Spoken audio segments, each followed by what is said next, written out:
Estamos em Jerusalém. As ruas estão lotadas, com todas as pessoas reverenciando e saudando o Messias, o Cristo, que veio em nome do Senhor.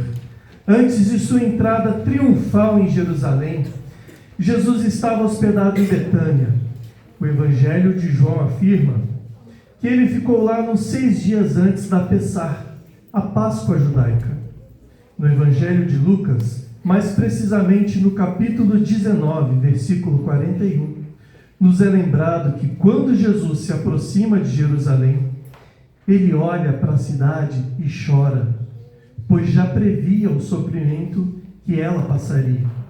O mais interessante em tudo isso é que a celebração da vinda do Messias já havia sido feita tempos atrás.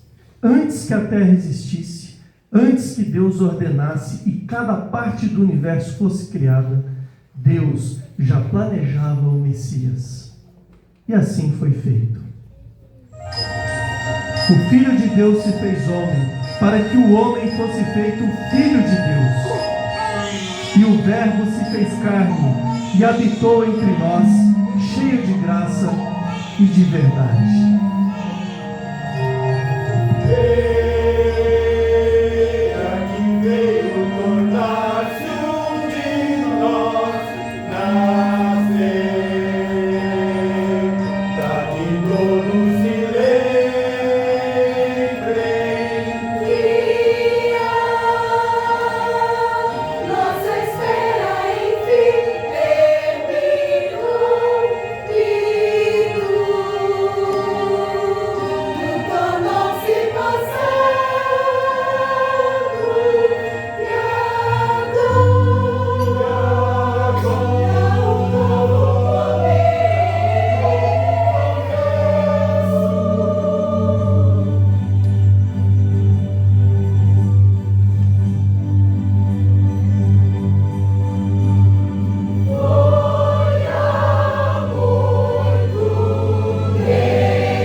400 anos haviam se passado desde que um grande profeta havia falado ao povo. Os romanos governavam e oprimiam Israel, e, no entanto, o povo possuía uma profunda e ardente esperança de que algum dia, de alguma forma, Deus falaria de novo. As Escrituras nos dizem que naquele tempo havia um homem em Jerusalém que tinha muita esperança. Seu nome era Simeão. Ele era um homem justo, temente a Deus e que aguardava a vinda do Messias, pois lhe fora revelado pelo Espírito Santo que ele não morreria antes de ver o Cristo, o Senhor. Ele era um homem que esperava ansiosamente pela luz de um novo dia.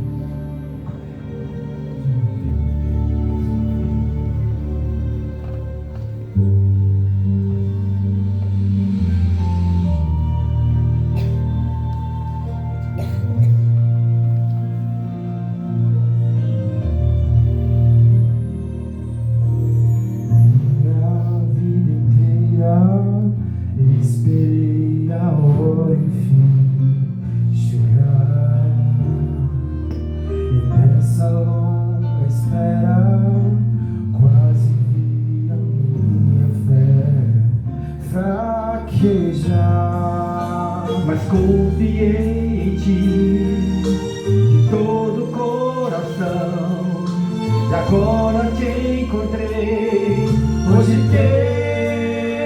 tenho salvação. Eu vi Jesus, o meu mestre,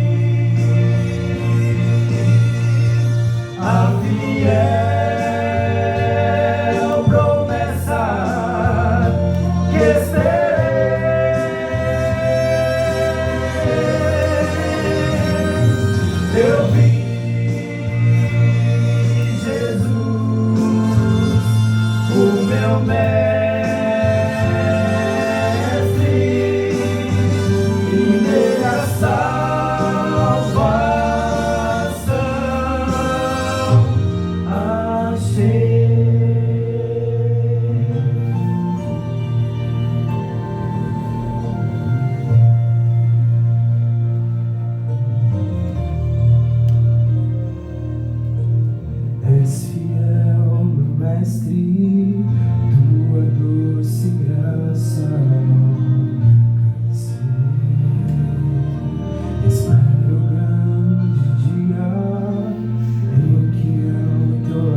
tudo que há em mim, ao meu Rei eu vou cantar. Eu vi Jesus, o meu mestre,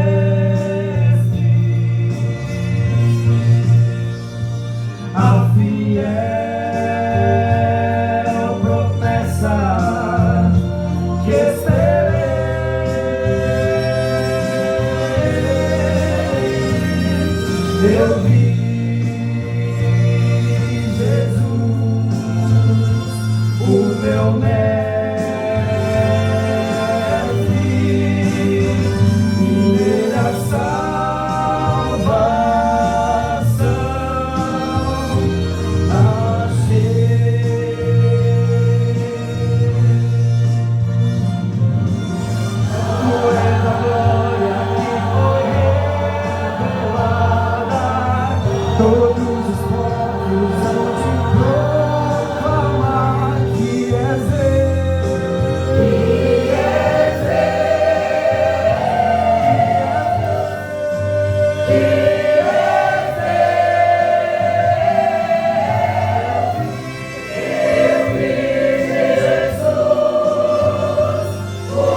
Eu vi Cristo, eu vi Cristo,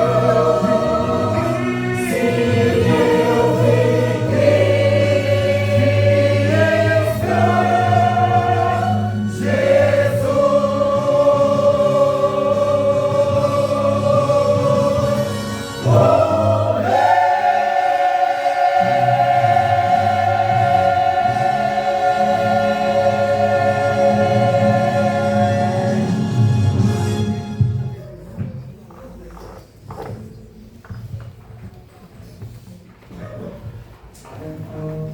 Estamos novamente em Jerusalém e muitos anos já se passaram desde que Jesus nasceu em Belém. O grande Deus do universo, o Criador dos céus e da terra, veio cumprir seu próprio plano destinado ao homem. É noite, as ruas estão desertas. Pedro e João são enviados pelo Mestre a seguirem um homem que carrega uma bilha de água, pois na casa que ele entrasse seria realizada a Santa Ceia. Alguns dias depois da sua entrada triunfante em Jerusalém, Jesus se reúne com seus discípulos para uma última ceia. Naquele momento, ali, ao redor da mesa, enquanto todos comem do pão e bebem do vinho, Jesus ensina muito mais do que o pão ser o seu corpo e o vinho o seu sangue. Ele ensina que cuidaria deles e de nós em todas as circunstâncias.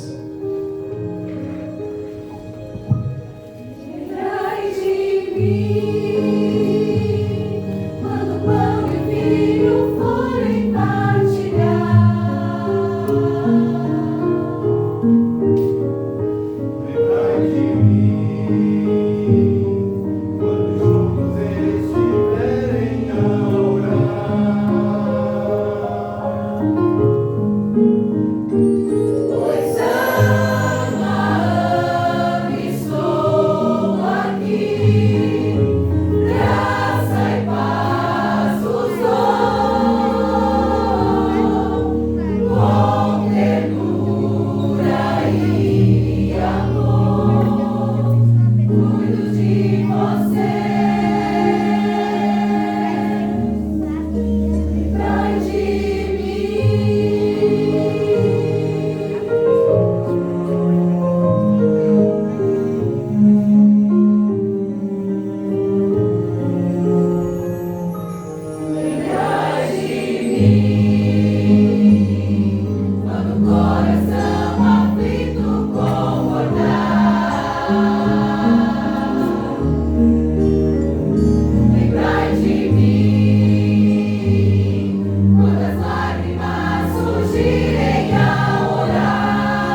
final da refeição, Jesus orou dizendo: Pai, é chegada a hora.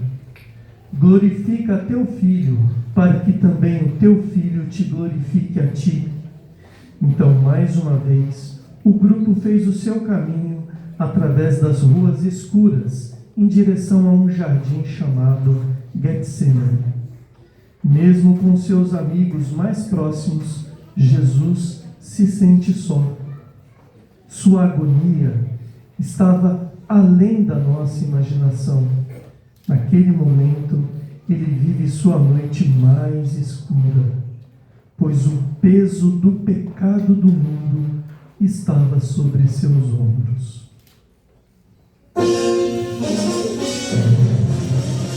Chegou a hora de que eu serei entregue nas mãos dos pecadores. Enquanto Jesus estava com alguns dos seus discípulos, Judas apareceu. Com ele estava uma multidão irada e armada com pedaços de madeiras e espadas. Judas, amigo Judas. Foi então que Judas imediatamente foi ao encontro de Jesus, o traindo com um beijo. Mestre. Nesse momento, os guardas o amarraram e o prenderam.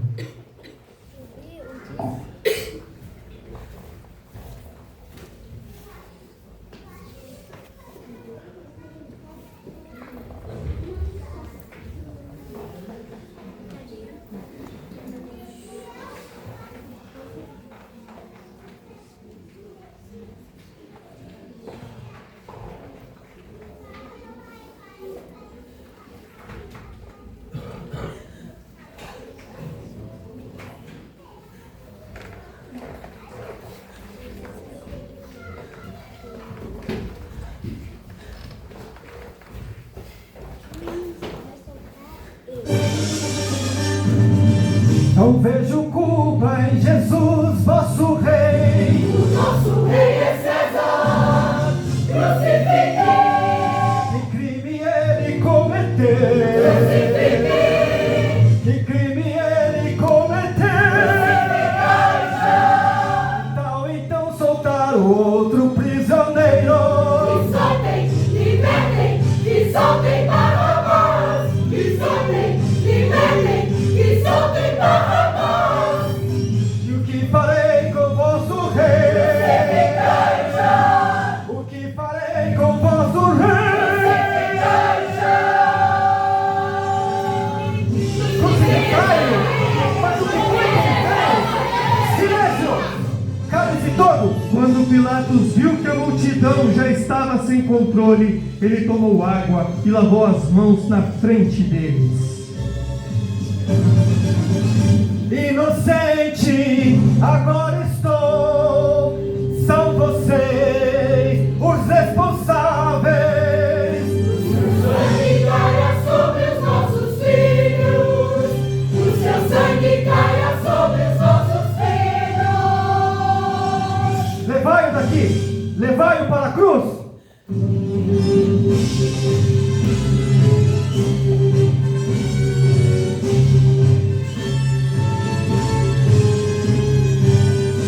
Ao falso rei crucificai.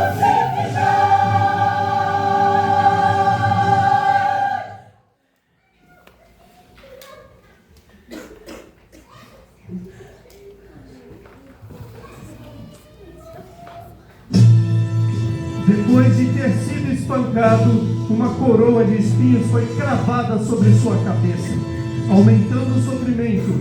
Uma cruz pesada de madeira pesava sobre suas costas feridas pelos açoites enquanto ele caminhava pela via dolorosa.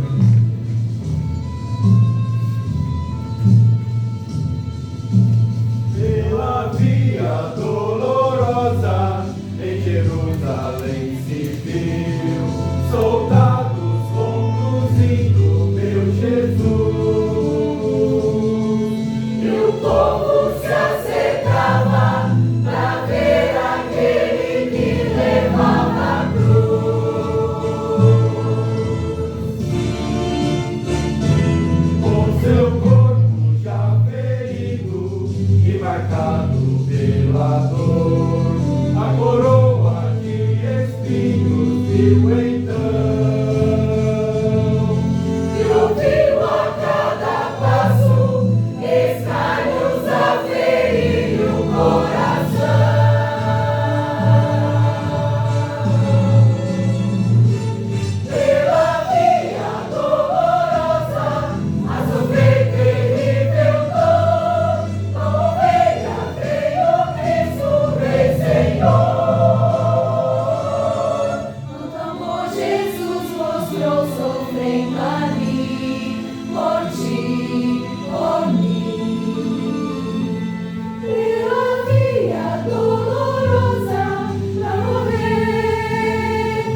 Depois que chegaram ao Gólgota, eles pregaram seu corpo ferido na cruz. Enquanto a multidão enfurecida aplaudia tudo, a cruz com seu corpo ferido foi erguida em direção ao céu. Senhor meu Deus, quão grande és tu, Senhor meu Deus, quão grande és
Depois de morto, ele foi enrolado em panos.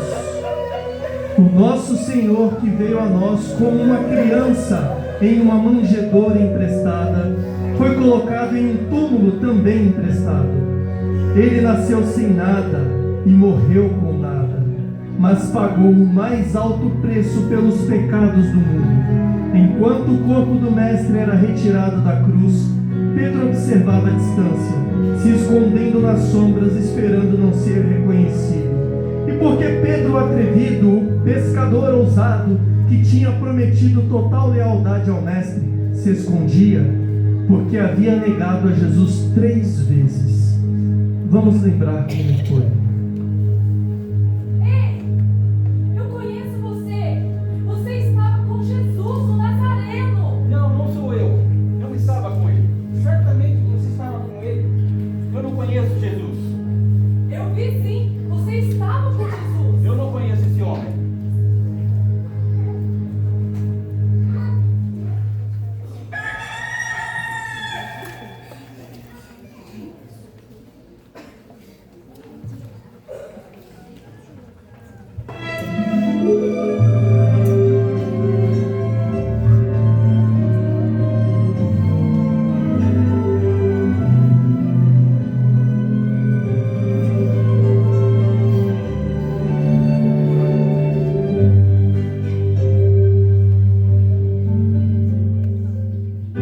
Todos os dias lembrarei,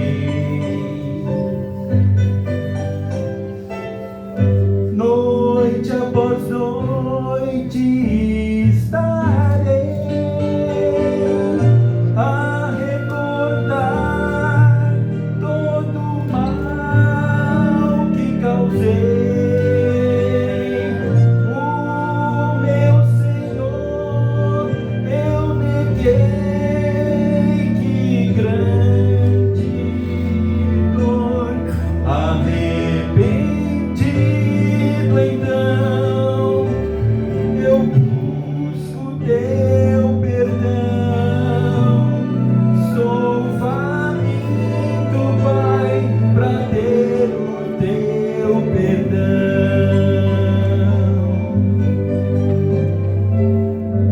Eu posso dar o meu melhor e a te servir eu seguirei. Se fraco sou, és a força e paz. Sim, ao mundo irei proclamar o seu amor. Arrependido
Após ser sepultado, o túmulo foi selado com uma grande pedra e uns soldados romanos ficaram de guarda para que ninguém roubasse o corpo do mestre.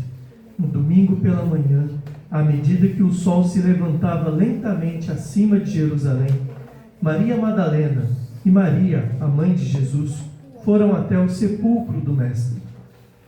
Após sua ressurreição, Jesus apareceu a seus discípulos e a muitos outros. Ele falou de conforto, encorajamento e também sobre um lar que ele iria preparar para eles. Vocês receberão poder quando o Espírito Santo vier sobre vocês, disse Jesus. Vocês serão minhas testemunhas em Jerusalém e em toda a Judéia e Samaria e até os confins da terra. Quando ele falou estas palavras, ascendeu aos céus.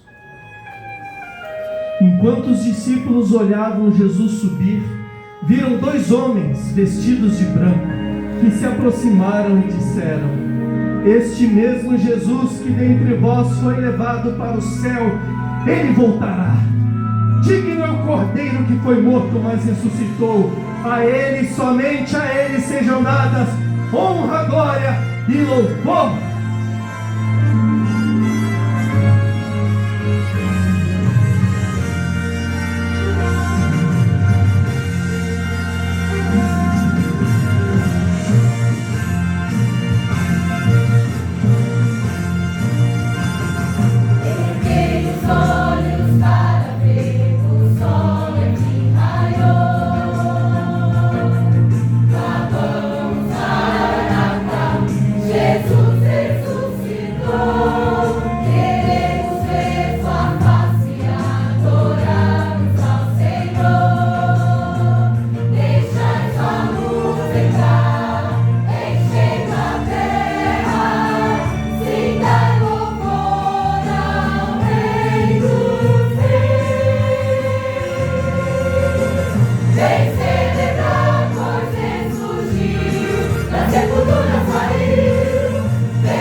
maravilhosa, fazer que coisa linda. Dica de Deus. Meus irmãos, é um privilégio. Eu quero antes fazer a leitura da palavra de Deus e fazer um apelo ao seu coração. A mensagem do Cristo que morreu e ressuscitou e subiu e foi assunto aos céus, está à direita de Deus intercedendo por nós e voltará. Tá bom? Voltará. A palavra de Deus, ela se encontra na carta de Paulo aos Filipenses. A carta de Paulo aos Filipenses, a igreja de Filipe era uma igreja que foi assim, uma bênção na vida de Paulo, e Paulo na vida da igreja. Uma igreja foi plantada na missão Europa do apóstolo Paulo, a primeira igreja a ser plantada, e eles tinham um carinho muito grande, um amor fraternal muito grande pelo apóstolo, e obviamente a recíproca era verdadeira. Paulo estava preso em Roma, e ele preso em Roma, a igreja manda um obreiro chamado Epafrodito. Esse obreiro da igreja, ele levou para Paulo, lá na prisão em Roma, donativos dos irmãos, mimos, vamos dizer, nossos dias, para Paulo, e também para saber de notícia do apóstolo, que era muito, muito caro ao coração da igreja. Então, Epafrodito chegou, ficou uma temporada com Paulo lá, soube das notícias, ficou enfermo lá. A carta, ela relata tudo isso para a gente, e é interessante que os irmãos de Filipe, a ideia deles era levar um mimo para o apóstolo, carinho, saber do apóstolo, consolar o apóstolo, e quando eles chegam lá, quando Epafrodito chega lá, mensageiro da igreja, ele vê um apóstolo Paulo preso, obviamente, mas alegre. A carta de Filipe, a carta aos Filipenses, é a carta da alegria, e Paulo estava preso, né? É tanto que Paulo, no início da carta, Paulo fala assim: meus irmãos, eu quero que vocês saibam que as prisões que me aconteceram contribuíram para um melhor proveito do Evangelho. Então Paulo, no lugar de dizer ouvido ao mês o azar, o apóstolo Paulo estava feliz porque o Evangelho estava preso.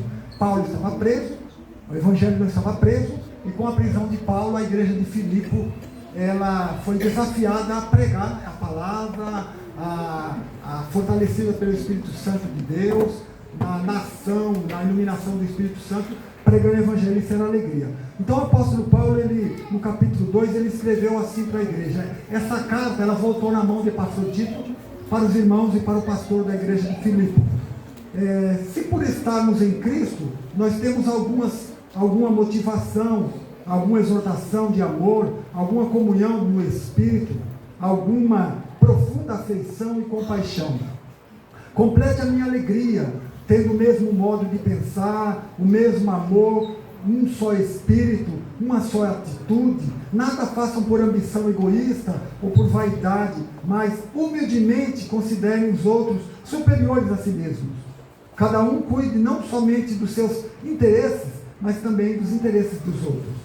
Seja a atitude de vocês a mesma de Cristo Jesus, que, embora sendo Deus, não considerou o ser igual a Deus, era algo que devia apegar-se, mas esvaziou-se a si mesmo, vindo a ser servo, tornando-se semelhante aos homens, e sendo encontrado em forma humana, humilhou-se a si mesmo, e foi obediente até a morte, e morte de cruz. Por isso, Deus o exaltou à mais alta posição, e lhe deu um nome que está acima de todo nome, para que ao nome de Jesus se dobre todo o joelho nos céus, na terra e debaixo da terra, e toda língua confesse que Jesus Cristo é o Senhor, para a glória de Deus Pai. Vamos tentar repetir comigo? Para que ao nome de Jesus se dobre todo o joelho nos céus, na terra e debaixo da terra, e toda língua confesse que Jesus Cristo é o Senhor, para a glória de Deus Pai. Eu quero fazer um apelo ao seu coração. De alguns anos, aliás, desde o nascedouro da igreja, as trevas, os seus elementos, elas têm tentado e trabalhado no sentido de anuviar da nossa mente e do nosso coração e do mundo, da humanidade, a verdade, a veracidade do Cristo que morreu e ressuscitou. Então eu quero chamar a sua atenção, porque Nós que fomos crentes lá na década de 70, 80, e a gente vê a configuração da igreja, a pregação do Evangelho, o avanço do Evangelho, e hoje no século XXI, ano 2025, a gente vê uma igreja muitas das vezes letárgica, apática, e o mundo também, de igual modo, por conta de tantas coisas que vão acontecendo e vai anuviando a verdade acerca do Cristo que morreu e ressuscitou e foi assunto aos céus, está à direita de Deus e voltará. Todos os indícios que nós temos visto aí. Então, eu quero apelar o seu coração para você não esquecer disso. Nós nunca nos esquecemos.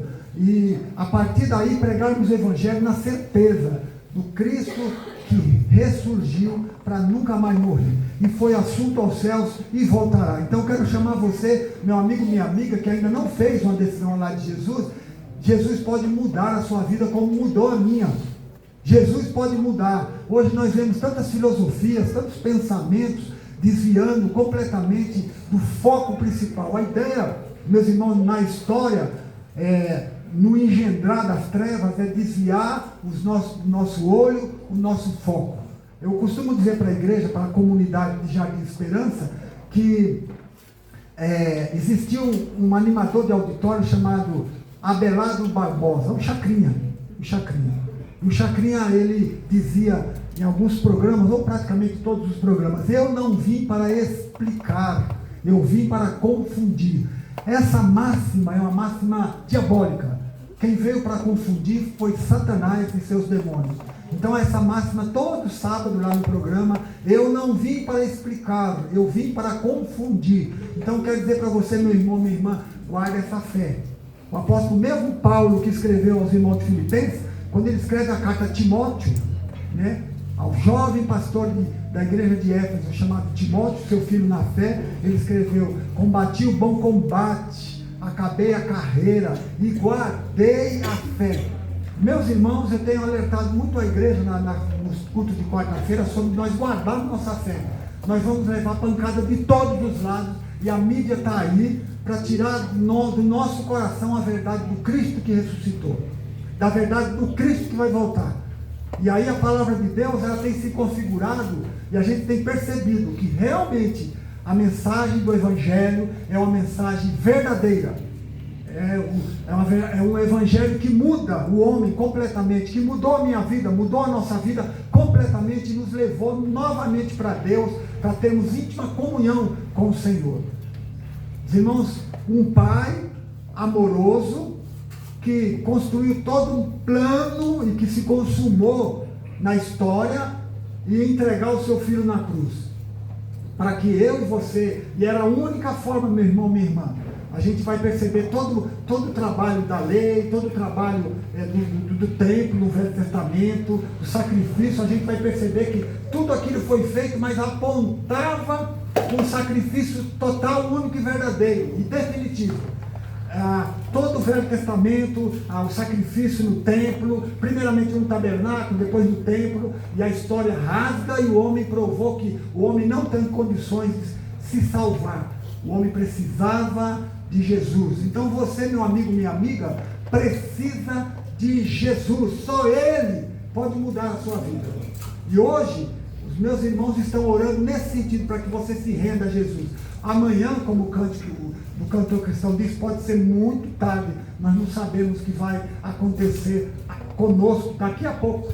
Nós não temos controle, e graças a Deus que não temos controle da vida. Mas a humanidade, ela vive com coisas como se tivesse controle da vida. Eu vou fazer isso, aquilo, assado, projeto. Obviamente que projeto é legítimo, mas nós temos que fazer como Tiago, na carta dele, fala da falibilidade dos projetos humanos, né? Se Deus quiser, se for da vontade de Deus, se for para a glória dele, é assim que nós temos que fazer. Por quê? Porque nós não sabemos amanhã. Você não sabe amanhã, meu amigo, minha amiga. E eu estou te convidando hoje, a igreja toda, a esse lindo coral que acabou essa cantata, essa mensagem dessa cantata, do maravilhoso amor, o maravilhoso amor, convida você a se render agora para Jesus. Não é daqui a pouco, não é amanhã, não é essa semana, não é daqui a um mês, é agora. É agora. O convite para você é esse, para que você se renda a Jesus, você reconheça Jesus como Senhor e Salvador da sua vida. Você reconheça que tudo aquilo, toda essa história, a história do Evangelho e toda a história narrada por essa cantata, ela é verdadeira, ela aconteceu e Jesus está vivo, à destra de Deus, intercedendo por mim, por você, e Ele voltará, aliás, está voltando. Então eu convido você, e você, meu irmão, quero apelar ao seu coração. Talvez você na caminhada com Jesus, você chegou um dado momento que você parou, e tem sentido um desânimo total. Eu quero convidar você essa noite a colocar o seu coração, sua mente, todo o seu ser diante de Deus e clamar por Ele, pedir perdão e voltar para os braços do Senhor. Muitas vezes, meus irmãos, a gente na caminhada, com os problemas, as dificuldades da vida, que é isso mesmo, nós saímos do caminho e andamos todos os outros caminhos. Salomão, em Provérbios, ele escreveu assim, que há caminhos que para o homem parecem ser perfeitos, mas são caminhos de morte. Existe um caminho, e vocês sabem quem é o caminho. Jesus disse assim, eu sou o caminho, a verdade, a vida. Ninguém vem ao Pai senão por mim. A única solução, o único caminho é Jesus, e é isso que nós pregamos e convidamos você. Não saia desse santuário sem se render a Jesus, sem se entregar a Jesus. E você, meu irmão, não saia desse santuário sem fazer uma aliança de consagração, e o Espírito Santo vai reavivar, renovar, despertar novamente a obra dele no seu coração, e você vai ver que algo tremendo, maravilhoso na sua vida. E você vai olhar para trás e falar assim, por que eu parei? Porque eu desviei, eu fui mexer entrei em outros caminhos. O caminho é Jesus, eu sou o caminho. Está bem definido, a verdade e a vida. Ninguém vem ao Pai senão por Jesus. Então eu juntamente com o coral, essa mensagem coral, nós convidamos você a celebrar conosco o Cristo vivo, o Cristo que reina e o Cristo que vai voltar. Eu quero orar por você nesse momento, nós vamos baixar a cabeça, o coral vai fazer uma última música, e eu quero agradecer a você, todos os visitantes, meu amigo pastor Eurico Nunes, o meu povo lá de Jardim Teuvina, quero agradecer de coração a vocês, que Deus abençoe a sua vida. E não saia daqui sem pensar nisso. Não deixa que essa engenharia social que Satanás criou de anuviar, de minimizar o Cristo verdadeiro, o Cristo único, a mensagem da cruz, ela possa sair, não, mas que ela se fortaleça. E hoje a gente receba de Deus um reavivamento, um renovo para a honra e a glória do nome do Senhor. Não tem mais tempo, meu irmão, eu estou falando para você, meu irmão, estou falando isso, obviamente, para mim também. Não tem mais tempo de nós brincarmos, de nós ficarmos com um pé lá, um pé cá, experimentando outros caminhos. Não tem mais tempo. Jesus está voltando. Toda a configuração do mundo, científica, política, tecnológica, tudo está mostrando, meus irmãos, quando a gente faz um link com as profecias bíblicas, a gente vai ver o meu Cristo, o nosso Cristo está voltando, e nós precisamos estar preparados para a volta do Senhor Jesus Cristo, tá bom? Baixe sua cabeça, eu quero orar por você, e continue fazendo um apelo. Se você sentiu no seu coração, tocado pelo Espírito Santo, e receber nessa noite Jesus como Senhor e Salvador da sua vida, você pode dar um sinal com a sua mão, nós vamos orar daqui. Se você, meu irmão, nessa noite também, que está longe do caminho do Senhor, e nessa noite você quer novamente voltar, você quer, através de todo o trabalho maravilhoso e amoroso do Espírito Santo, voltar para os braços de Deus, receber um avivamento, consagrar a sua vida ao Senhor, faça um sinalzinho também que nós vamos orar. A igreja está cabisbaixa para nós orarmos nesse momento, tá bom? Oremos ao Senhor. Senhor Deus, a graça do Senhor é abundante sobre nossa vida. Nós te agradecemos, nós bendizemos o teu nome na beleza da santidade do Senhor. Obrigado, Deus, pelo coro celebrai, pela preparação dessa cantata, pelo empenho de cada um dos irmãos em todo esse musical. Quero te agradecer pela mensagem do maravilhoso amor, profundo amor, Porque Deus amou o mundo de tal maneira que deu o seu Filho unigênito, único, para que todo aquele que nele crê não morra, não pereça, mas tenha vida eterna. Obrigado, Deus, porque na cruz, Deus, a maior expressão de amor jamais vista, é o Filho sofrendo no madeiro, morrendo, padecendo, e o Pai, por amor a nós, imolando o seu Filho na cruz. Obrigado, Pai. Obrigado, porque ao terceiro dia ele ressuscitou para nunca mais morrer. E ele está na iminência de voltar para buscar a sua igreja. Por isso, Deus, tem misericórdia. Pai querido, que nesta noite, neste santuário, a tua palavra, Deus, na iluminação do Espírito Santo nos corações dos nossos amigos e amigas, eles possam se render aos pés do Senhor. Eles não coloquem a cabeça no travesseiro sem fazer uma decisão firme, concreta e séria e definitiva ao lado de Jesus. Por isso, Deus, que seja noite de salvação e de libertação para a honra e glória do Senhor. Abençoe a tua igreja reunida. Já fomos edificados com a mensagem do Cristo ressuscitado, do maravilhoso amor. E agora, Deus, queremos assim pedir ao Senhor, Deus, os nossos irmãos e irmãs que estão fracos na fé, que estão cambaleando, como a tua palavra diz, levantando, ó Deus, joelhos cansados, mãos cansadas, joelhos desconjunturados, que nessa noite seja assim, ó Deus, que haja retorno, haja volta do filho pródigo, haja decisão, haja consagração, haja avivamento para a honra e a glória do teu nome. Abençoe a tua igreja reunida, o teu povo reunido. Ó Deus, muito obrigado, porque o Senhor nos trouxe esse santuário para falar no nosso coração, e nós somos gratos ao Senhor pelo teu amor. Pai, fica conosco, e depois, Deus, leva-nos em paz para os nossos lares, nos guardando, nos protegendo, nos dando a noite de descanso. Repreende agora em nome de Jesus toda ação maligna, toda retaliação maligna, que caia por terra agora o inimigo de Deus e seja estabelecida a causa do Senhor. Pai, esse é um momento que os demônios trabalham no sentido de tentar tirar, minimizar, tapar os ouvidos das pessoas para que não façam a decisão a Jesus, ó Deus, minimizando a verdade da cruz. Ó Deus, eu quero pedir ao Senhor, salva, cura e liberta para a honra e glória do Senhor, e repreende toda retaliação maligna, repreende as trevas agora, no nome de Jesus. Obrigado, Deus, pelo teu amor, pela tua misericórdia, pelo teu amor leal, pela tua provisão e, sobretudo, pela salvação em Cristo Jesus. Em Cristo Jesus.